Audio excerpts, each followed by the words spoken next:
Les symptômes qui doivent faire craindre une entrée dans la schizophrénie ou toute forme de psychose, finalement, sont très fins à évaluer et pas évidents.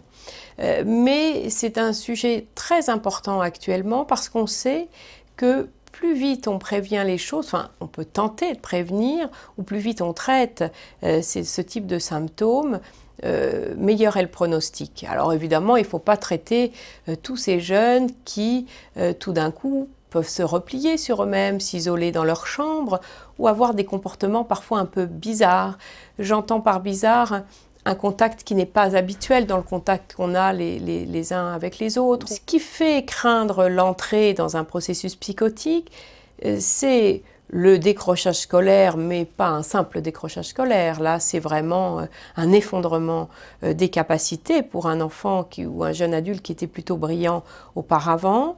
Un repli affectif et social, c'est-à-dire une absence ou un non-souhait d'être dans le contact avec les autres, un non-souhait qui est conscient ou non, un repli sur lui-même, et puis des comportements bizarres qui font souvent rechercher des hallucinations. Il y a aussi chez le jeune adulte, pour lequel on peut craindre une entrée dans la psychose, un vécu hostile de l'environnement.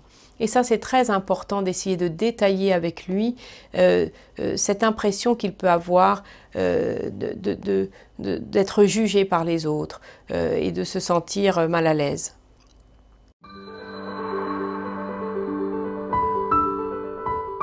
Qu'est-ce qui fait suspecter une maladie mentale débutante chez le jeune?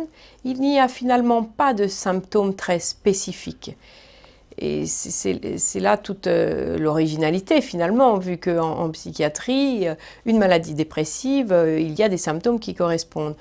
Chez le jeune adulte qui est en plein remaniement, il vit son adolescence, il y a toutes sortes de symptômes. Ce qui est important, c'est de repérer la durée de ces symptômes. Quand ils sont transitoires, nous ne sommes pas inquiets. Quel type de symptômes? Ça peut être des troubles anxieux. Les patients développent des peurs, des phobies, des craintes, que ça puisse concerner les transports en commun, la fameuse phobie scolaire, ou bien les troubles du comportement alimentaire. Donc vraiment des symptômes anxieux, et puis aussi des symptômes dépressifs, qui s'expriment d'une manière un peu différente de la pathologie de l'adulte.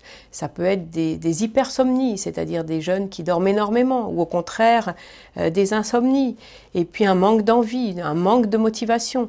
Tout ce qu'on retrouve aussi bien dans une crise d'adolescence normale, mais ce qui nous fait faire la différence, c'est la durée, et puis aussi la répercussion dans le champ social. Ce qu'il faut aussi repérer sont les troubles du comportement.